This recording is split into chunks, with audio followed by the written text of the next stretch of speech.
تو اللہ تعالیٰ نے سورہ ملک میں کیا فرمایا کہ اللہ نے تمہیں پیدا کیا لیبلوکم، اللہ تمہیں جانچنا چاہتے ہیں کہ تم میں سے عمل میں اچھا کون ہے.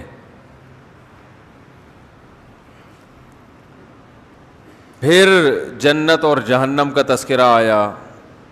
اب اللہ تعالیٰ دنیا کے عذاب سے بھی ڈرا رہے ہیں کہ تم زمین پہ اللہ کی نافرمانی کرتے ہو. اَأَمِنْتُم مَّن فِي السَّمَاءِ، بھلا جو ذات آسمان میں ہے تمہیں اس کے بارے میں ڈر نہیں لگتا اَن يَخْسِفَ بِكُمُ الْأَرْضَ، کہ وہ تمہیں زمین میں دھنسا دے. یعنی اس میں اشارہ کر دیا کہ جو آسمان میں ہے وہ زیادہ طاقتور ہے اور تم زمین پر ہو، تم کیا ہو؟ کمزور. قرآن میں اسی مضمون کو دوسرے انداز سے بیان کیا گیا. وَيَخَافُونَ رَبَّهُم مِّن فَوْقِهِمْ، یہ لوگ ڈرتے ہیں اپنے رب سے جو ان سے اوپر ہے. تو اس میں بتایا گیا ہے کہ یہ انسان جو ہے نا مکمل کس کے کنٹرول میں ہے؟ اللہ کے کنٹرول میں. اس سے یہ بھی پتہ چلتا ہے کہ بعض لوگ اس میں بڑا غلو کرتے ہیں کہ جس نے یہ کہہ دیا کہ اللہ عرش پر ہے، آسمان پر ہے، تو گویا مکان لازم آ گیا تو وہ گمراہ ہو گیا.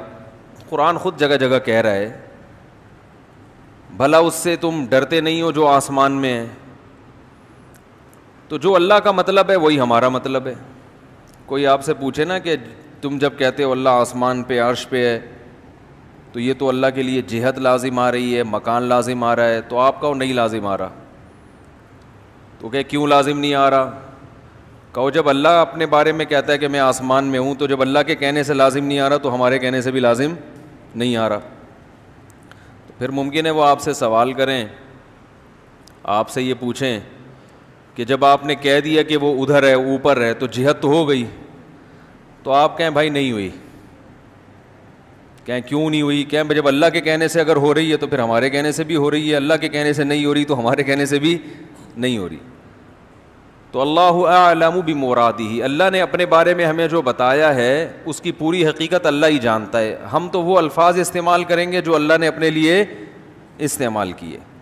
جو اللہ نے اپنے لیے الفاظ استعمال کیے وہ یہی کہ الرحمن علی العرش استوى، رحمان عرش پر مستوی ہے. عرش تخت کو کہتے ہیں. اللہ کا ایک تخت ہے، اس کی حقیقت ہمیں معلوم نہیں ہے، بس وہ ہے کیسا ہے.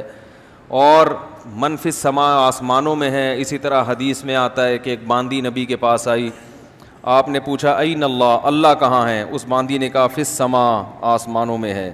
آپ نے فرمایا کہ اس کو آزاد کر دو. صحابی کو حکم دیا کہ اس کو آزاد کر دو. آپ نے اس سے نہیں پوچھا آسمانوں میں کیسے ہے، کیا بھائی تو عامی آدمی سے بھی جب پوچھا جائے گا اللہ کہاں ہے تو وہ کہے گا بھائی اللہ آسمانوں میں ہے، عرش پہ ہے. کیسے ہے، کیا ہے، ہمیں نہیں پتا. البتہ قرآن میں کچھ دوسری آیتیں ہیں جن میں آتا ہے وَهُوَ مَعَكُمْ أَيْنَمَا كُنْتُمْ، تم جہاں بھی ہو وہ تمہارے ساتھ ہے. یہ بھی ہے قرآن میں. نَحْنُ أَقْرَبُ إِلَيْهِ مِنْ حَبْلِ الْوَرِيدِ، ہم تمہاری شہرک سے بھی زیادہ قریب ہیں. بات سمجھ میں آ رہی ہے؟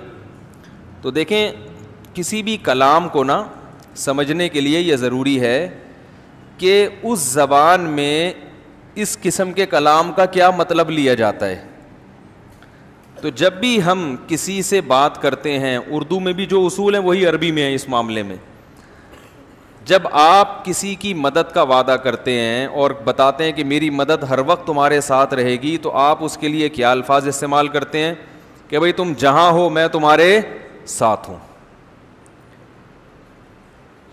یعنی تم پہ نظر رکھے ہوئے ہوں اور تمہاری مدد کے لیے ہر وقت تیار ہوں. تو یہاں مطلب یہ ہوتا ہے کہ علم کے لحاظ سے بھی تمہارے ساتھ ہوں، یعنی مجھے پتا ہوگا تم کیا کر رہے ہو، نظر رکھی ہوئی ہے میں نے. اور قدرت کے لحاظ سے بھی تمہارے ساتھ. قدرت کا مطلب کہ تمہاری مدد پر میں قدرت رکھتا ہوں. تم یہ نہ سمجھو کہ مجھے قدرت ہی نہیں ہے، تو میں ہر وقت تمہاری مدد کر سکتا ہوں. تو عربی میں بھی، چونکہ عربی بھی ایک زبان ہے، تو قرآن جب عربی میں نازل ہوا تو قرآن کا بھی وہی مطلب لیا جائے گا جو عربی زبان میں مطلب لیا جاتا ہے. قرآن جب کہتا ہے کہ اللہ کہاں ہے تو اس کا جواب قرآن دیتا ہے عرش پر ہے، لیکن قرآن دوسری جگہ یہ بھی بتاتا ہے کہ ہم ہر وقت تمہارے ساتھ ہیں. تو ان دونوں آیتوں میں تطبیق ایسے ہوگی کہ اللہ کی ذات عرش پر ہے، لیکن علم اور قدرت کے لحاظ سے اللہ ہر جگہ موجود ہے، ہر وقت ہمارے ساتھ ہے، یعنی ہمیں دیکھ بھی رہا ہے، سن بھی رہا ہے. جیسے قرآن میں حضرت موسیٰ علیہ السلام کے بارے میں آتا ہے کہ ہم نے موسیٰ اور ہارون کو فرعون کے پاس بھیجا. اب حضرت موسیٰ گھبرا رہے ہیں کہ فرعون نے تو وہ تو بڑا ظالم ہے، وہ تو مجھے مار ڈالے گا. تو اللہ نے فرمایا اننی معکما اسمع و ارا، اے موسیٰ اور ہارون گھبراؤ نہیں، میں تم دونوں کے ساتھ ہوں، سب کچھ سن بھی رہا ہوں اور دیکھ بھی رہا ہوں. تو یہ اللہ نے بتا دیا کہ اللہ کے انسان کے ساتھ ہونے کا مطلب کیا ہے. سمجھ میں آ رہی ہے بات؟ اللہ کے انسان کے ساتھ ہونے کا مطلب کیا ہے، یہ قرآن نے خود بتا دیا کہ مطلب یہ ہے کہ میں ہر وقت تمہیں دیکھ بھی رہا ہوں اور ہر وقت سن بھی رہا ہوں، یعنی تمہاری ہر وقت مدد کر سکتا ہوں، ایک ایک چیز سے باخبر ہوں. اس لحاظ سے اللہ ہمارے قریب بھی ہے، لیکن اللہ کی ذات کہاں ہے؟ عرش پر ہے، لیکن اس کی کیفیت ہمیں معلوم نہیں ہے.